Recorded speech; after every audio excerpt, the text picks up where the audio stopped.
A gente veio visitar agora um dos centros de treinamentos da Loud, uma organização brasileira de esportes. E aqui também funciona a Academy, que é a seleção de base do LoL, que visa formar novos craques. O Bruno PH vem de Play Hard porque ele não brinca em serviço, se tornou o maior empresário do setor, além de ser ele mesmo um influenciador com mais de 25 milhões de seguidores em todas as redes. Instagram, YouTube, TikTok, Twitter e Twitch. PH, muito obrigada por nos receber aqui nesse centro de treinamento. Aliás, uma estrutura incrível, surpreendente. O que vocês oferecem aqui? Obrigado pelo convite, primeiramente, por ter vindo. Muito importante compartilhar um pouco da nossa história, né? Cada vez mais com o mercado. Aqui a gente oferece estrutura para algumas das equipes competitivas da Loud, o time de Valorant, o time de League of Legends e o CBLOL Academy, que são jogadores da categoria de base do League of Legends. Além disso, a gente tem fisioterapia, acompanhamento psicológico, faz as dinâmicas de equipe junto com a staff, treinadores, analistas, técnicos de cada posição. Então é um trabalho bem focado no modelo de game office, um escritório focado com o objetivo de melhorar dentro do jogo para disputar os campeonatos. Então quem fica com aquela ideia fixa de que eles ficam jogando em tempo inteiro, não é bem isso, né? Não é bem isso. Tem muito gameplay, são horas e horas jogando, treinando contra outros times fortes, mas existe um trabalho muito mais complexo, além do que ficar na frente do computador ali jogando. Sim, e tem toda uma saúde emocional e física atrás do talento também, né? Total, é um cenário super competitivo, eles têm que estar preparados não só fisicamente, como mentalmente e tecnicamente dentro do jogo. Muito bom. E qual foi o seu objetivo quando você decidiu fazer esse tipo de investimento? Eu já venho do cenário, já sempre fui produtor de conteúdo, eu tenho redes sociais há mais de 10 anos que falo sobre games. Então, 3 anos atrás, quando a gente começou a Loud, era um pouco de um momento onde a gente olhava para o mercado e sentia que, faltava uma coisa diferente, dava para fazer algo a mais. Tive essas conversas com os meus sócios, que hoje são meus parceiros na Loud, e deu no que deu, né? A gente conseguiu trazer um modelo que agrega o competitivo, a gente tem os times que também disputam os campeonatos, mas também tem um portfólio grande de influenciadores, modelo de agência tradicional, distribuição de mídia, e tem funcionado super bem. Um business bem completo, então, com games no centro, mas todo um ecossistema ali ao redor. A gente partiu de games. Na verdade, quando começou a Loud, a gente partiu de um jogo específico, que era o Free Fire, um jogo mobile que estava em extrema ascensão. E com essa grande audiência que a gente conseguiu capturar e os nossos aprendizados, a gente conseguiu expandir para outros jogos, como Fortnite, League of Legends, Valorant agora, que está sendo um sucesso também para a gente. E também para novas verticais de entretenimento e conteúdo que focam esse mesmo público, que é o público jovem, geração Z. Então hoje na Loud a gente tem influenciadores de lifestyle que nem são jogadores de nenhum game. A gente tem músicos que, é um trapper que também é da Loud. E até skatistas que foram para as Olimpíadas no ano passado. E foi incrível poder representar também o Brasil junto com a Loud. E quais são os nomes assim, que você já ou alavancou ou lançou? Tem algum case aí bem bacana para dividir? Tem, a gente já trabalha hoje com mais de 55 influenciadores e jogadores profissionais, então é um portfólio bem grande. E alguns cases legais são os que estão com a gente desde o primeiro dia, do primeiro ano assim, de Loud, porque a gente já teve um tempo de fazer um trabalho maior, né? Então, nomes como Coringa, Babi, Turzin, que a molecada conhece demais, foi um trabalho em conjunto com a Loud nos últimos 3 anos. Olha que bacana. Você falou 2 nomes aí que eu tô curiosa. A Babi, por ser mulher, me conta um pouco como é que é a participação das mulheres no mundo dos games. Então, o mundo dos games ainda é um cenário muito machista, porque isso acontece devido a várias construções e estruturas que vêm ao longo dos anos, desde quando, na infância das meninas, o pai não apoia dando um videogame e dá uma outra coisa que ele considera ser brinquedo de menina, e isso prejudica muito o cenário no longo prazo. Então é um pouco do papel das organizações e empresas que estão ali trabalhando com isso, trazer diversidade, trazer inclusão, e a Loud tenta trabalhar essa pauta de uma forma muito forte. Hoje, dentro da organização, no lado da staff do time, que são as pessoas que estão no backstage fazendo tudo acontecer, a gente tem mais de 35% de mulheres já, que para uma empresa do mundo dos games é um número bem alto. E nos próprios jogos, que é extremamente raro ver mulheres competindo nos campeonatos principais, a gente conseguiu já mostrar algumas coisas bem legais, como, por exemplo, no CBLOL, a gente já teve partidas que teve uma jogadora disputando. No Academy a gente tem uma jogadora também que já jogou esse ano. Então a gente tenta fazer esse trabalho. Fala galera, sejam bem-vindos a mais um vídeo aqui no canal. Eu sou a Babi, trazendo mais um vlog insano pra vocês. A Babi é uma menina que era extremamente tímida quando ela entrou na Loud. Ela não tinha Instagram, não tinha redes sociais. e depois de 3 anos entendendo um pouco sobre esse mundo, se descobrindo e mostrando quem ela realmente era para o público, gerou uma identificação e uma afeição muito grande desse público jovem com ela. E hoje ela, cara, é a maior streamer, jogadora gamer, mulher do Brasil, uma das maiores do mundo, com mais de 10 milhões de seguidores aí nas redes sociais. Quero conhecer Babi já já. E me conta uma coisa, sobre o Coringa. Eu tenho um irmão de 14 anos, ele já me trouxe esse nome, que Coringa para mim era o Batman, de repente ele me trouxe um outro Coringa para minha vida aí.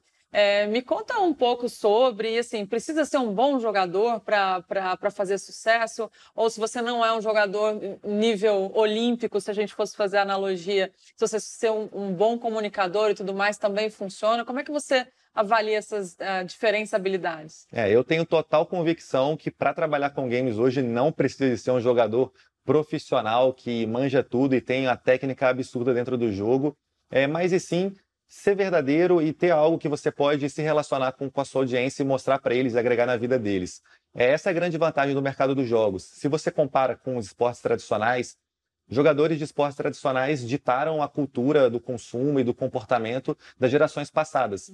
Só que hoje é muito mais intuitivo para um jovem observar esse gamer e sentir aquela proximidade de que, pô, eu posso estar ali, eu posso ser igual a ele. É bem mais fácil, é bem mais natural. Então, os jogadores que não são tão bons, eles podem ser carismáticos, eles podem, às vezes, ter uma história de vida difícil que faz a pessoa se relacionar e se identificar com isso. Então eu acho que esse é um pouco dos modelos aí que tem funcionado melhor. Assim, na cidade, vou dar minha opinião agora como Coringa. O Coringa é até um caso curioso que remete a um pouco o que você falou, porque ele era um jogador profissional, ele era do nosso time principal de Free Fire quando a gente começou a organização. Desde o primeiro dia ele está na Loud. E ele já tinha números muito bons, ele era relevante e estava construindo a imagem dele perante as redes sociais.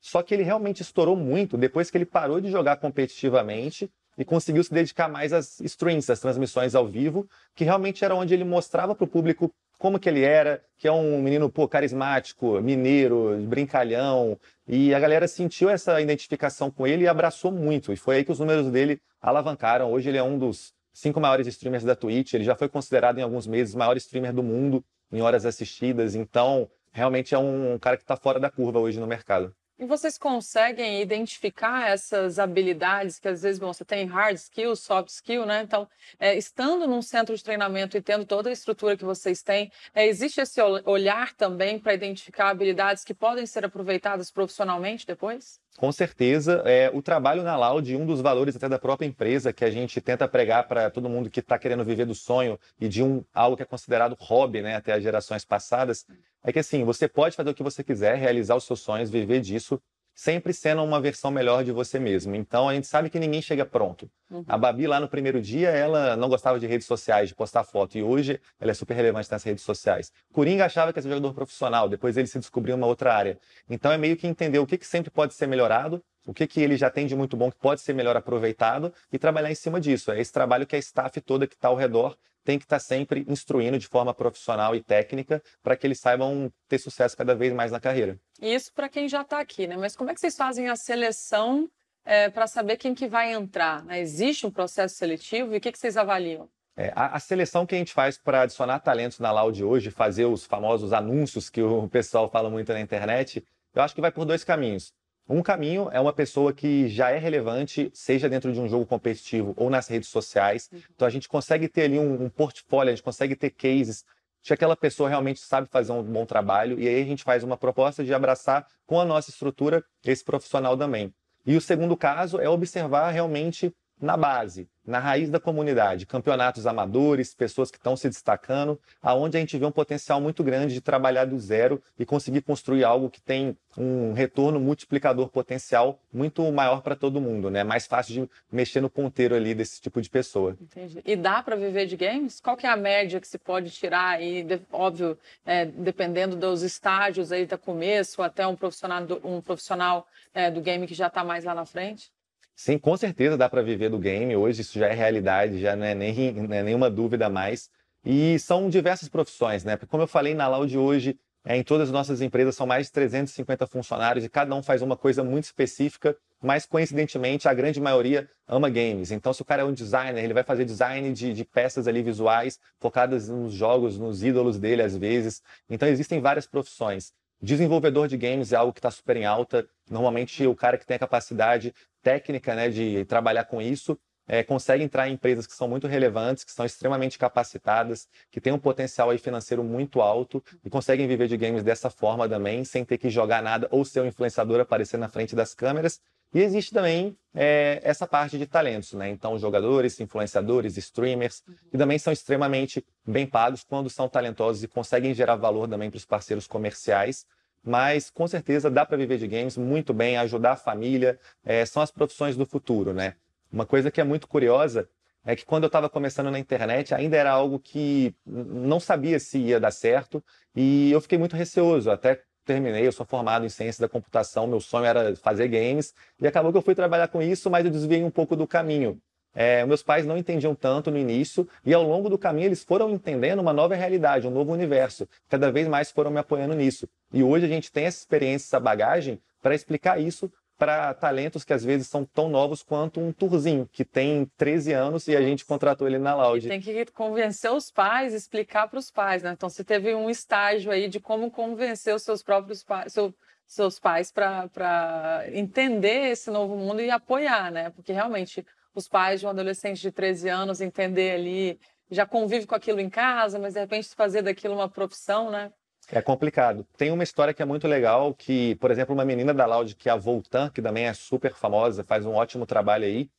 Na primeira vez que eu convidei ela para a Loud, eu conversei com a mãe dela, e ela falou, Playhard, eu não te conheço, não sei quem você é, mas você não vai levar minha filha para São Paulo, não. Tinha um certo bloqueio, um certo receio. Mas depois disso, ela foi observando o cenário e a própria filha dela foi mostrando os avanços que a Loud estava fazendo. Depois de 2 meses deu certo. E dando certo lá atrás, isso hoje, cara, recompensou totalmente aí o trabalho dela. Ela está numa profissão que ela gosta, ela ajuda a família dela. Então, esse tipo de história é bem comum no nosso universo. Antigamente a gente ouvia falar isso para seleção de modelo em shopping, os olheiros, etc, né? Muito bacana.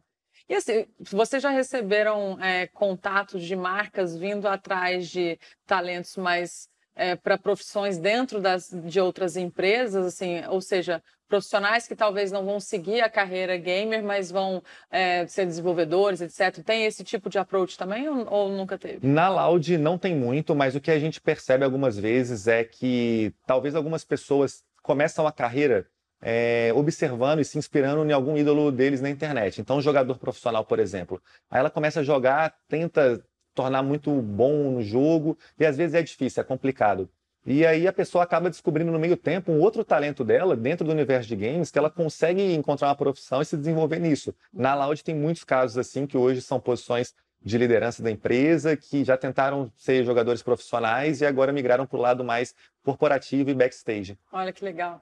E as marcas mesmo, tipo, o interesse delas nesses jogadores, nesses potenciais consumidores, né? Que análise que você faz com... eu acho que vocês já fizeram alguns collabs também, então explica pra gente como é que tem sido essa relação marcas com games. Eu já vi essa transição acontecer desde quando eu comecei o meu trabalho, que era um momento onde, em 2012, 2013, era extremamente raro você ver grandes marcas trabalhando com gamers.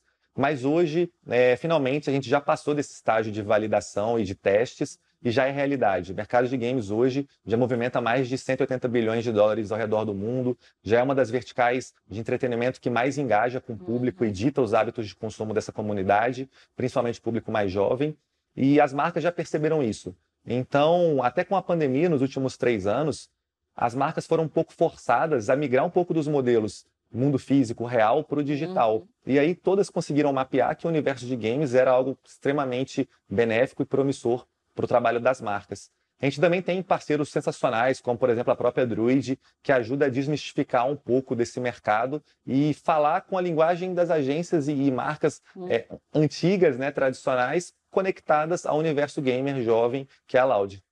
E o próprio mundo dos games é o primeiro metaverso, né? Que todo mundo não, tá todo mundo louco, tentando entender o que é o metaverso, e vocês estão anos-luz na frente, porque nada mais é do que, de certa forma, o metaverso, né? A gente já tem experiência com metaversos aí desde muito novos, alguns jogos aí super antigos, já era representação, né? O que muda agora é a tecnologia que está sendo inserida, uma camada em cima disso que permite aí a transação de propriedade entre plataformas diferentes e metaversos diferentes. Mas sim, a gente está um pouco acostumado com isso já, então é bem mais natural. E como é que é a posição do Brasil no mundo de games relacionado com outros países, né? A gente compete de igual para igual, fazendo uma analogia, a seleção brasileira de futebol e lá fora. Como é que é isso?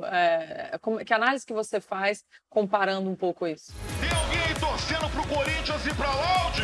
Na parte de mercado e do público, o Brasil é muito forte. Então, na maioria dos jogos, o Brasil está entre os 3 maiores mercados que consomem, jogam e torcem por esses jogos, esses esportes. Na parte técnica e competitiva, ainda é um pouco mais complicado, mas existem alguns jogos que a gente consegue bater de frente com times de qualquer país, como, por exemplo, o Free Fire, que o Brasil é referência, que virou uma febre aqui, e o próprio Valorant, que é um novo jogo que está começando o cenário competitivo nesse ano, no ano passado, e o Brasil está se tornando referência cada vez mais. E existe intercâmbio de jogadores, os olheiros ficarem de olho em algum jogador que ganha bem, que joga bem, para ir jogar para outra equipe? Existe assim? Total. No próprio Campeonato Brasileiro de League of Legends, aqui na Loud, a gente já trabalhou com um jogador alemão, que é considerado um importado, né, a terminologia que a gente usa. Os times são permitidos a ter até 2 jogadores de outras nacionalidades, então às vezes o pessoal traz coreanos que são excepcionais no jogo assim, faz muita diferença. Perde um pouco no lado da comunicação, mas na jogabilidade ajuda muito. E também acontece de ter bootcamps. Bootcamps é quando um time termina a temporada e, visando melhorar competitivamente, ele vai para algum país onde os outros times são muito bons. Ele fica lá treinando contra esses times para melhorar a capacidade técnica deles. E quando voltam, normalmente voltam muito mais fortes para disputar os títulos aqui no Brasil. E você comentou do Free Fire, que é uma febre aqui. Eu acredito que tenha sido o game que democratizou o acesso aos games, né? Você não precisa ter um console, basta ter um telefone conectado à internet. Você tem algum case que você consegue trazer para falar assim, bom, essa pessoa não teria condições de ganhar salários ou conhecer pessoas ou ter relações mesmo fora do mundo dela, que em outro bairro, enfim, você consegue trazer algum case para a gente que mostre ascensão social através dos games? Eu tenho vários. Na Loud a gente tem muitos, até porque o Free Fire foi o nosso principal investimento nos primeiros anos e realmente foi a porta de entrada.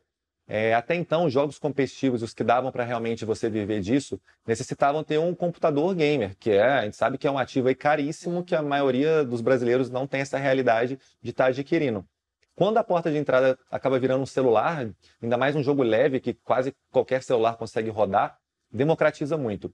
E aí depende de você mesmo se dedicando, treinando, passando ali horas para melhorar no jogo e mostrando o seu trabalho ali dentro dos campeonatos pequenos. Foi assim que a gente mapeou quase todos os talentos da Loud no início, porque já que nem existia um cenário competitivo de Free Fire, a gente teve que se virar para conseguir procurar na comunidade quem que estava jogando bem. E aí com isso as pessoas hoje viraram estrelas, como a Babi, o Coringa, o Mob. Tem várias pessoas da Loud desde o início que tiveram essa ascensão social muito grande. Na Loud tem alguns casos específicos, por exemplo, o Will, que é um jogador de Free Fire, e antes ele era auxiliar de obras. Então, durante a construção lá na obra, no intervalo ele ficava treinando Free Fire e mostrou que ele era extremamente talentoso. A gente encontrou ele e aí trouxe ele para a Loud e hoje ele se destaca. Como vocês encontraram ele? Nos campeonatos de comunidade. Ele jogava campeonatos com amigo, times de amigo, e a gente percebeu que ele estava cada vez mais se destacando. E o que falta para o brasileiro estar no mesmo nível dos games internacionais? Em alguns jogos específicos ainda é difícil porque outros países e outros times já estão há vários anos, então eles conseguem ter uma percepção melhor do sistema de treinamento, de como adaptar as estratégias dentro do jogo. Eu não sou aquele expert na parte técnica, mas eu sei que sempre que o Brasil chega em alguns jogos para disputar contra times do lado de fora, tem um pouco de dificuldade. E a gente percebe que quando eles vão para treinar junto com os times lá de fora, eles voltam melhores. Então eu acho que é uma questão de tempo, evolução, maturação do cenário mesmo, é algo que vai ser natural. No caso do Free Fire, foi um cenário que todo mundo começou junto, então não teve um pouco disso de o outro país está na frente, já joga há muito tempo. Então a gente corre meio que uma corrida um pouco mais igual, assim, mais justa. E em algum desses tem alguma coisa do tipo, eu jogo nessa posição, esquema tático e etc. A gente consegue fazer referências assim com jogos tradicionais? Com certeza, a maioria dos jogos de equipe são separados por cada pessoa, tem a sua posição, tem o seu papel dentro do jogo, e ele tem que fazer aquilo muito bem.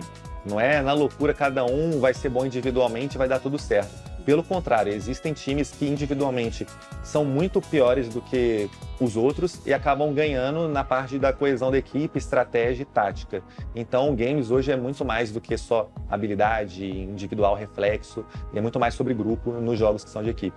Comunidade, né? Que eu acho que quando a gente fala de games, acho que a primeira palavra que realmente que vem na mente é a comunidade, não só entre eles, mas em grupos pequenos, como no grupo grande realmente de gamer, né? Parece que é uma linguagem só. Eles se sentem parte realmente de algo que é natural a eles. Então, o jovem hoje que é digitalmente nativo, ele cresce conectado às redes sociais e jogando algum jogo com os amigos dele. Isso vai evoluindo. Passar do tempo, os amigos dele decidem jogar um campeonato, começam a acompanhar um influenciador, um pro player, e aí alguns deles se destacam ainda mais e começam a trabalhar com isso ou se apaixonam pelos games e querem viver disso em outras áreas, como desenvolvimento, captação de conteúdo, infinitas possibilidades, né? No final do dia é muito legal trabalhar com algo que a gente ama e se diverte muito. Não, muito bom. PH, obrigada por nos receber aqui. Eu tô curiosa, eu quero que você dê uma volta comigo aqui. E se não der certo num Free Fire, você me coloca numa mesa de ping-pong que tá tudo certo. Jogo também gosto. Né? Muito obrigado. Obrigada.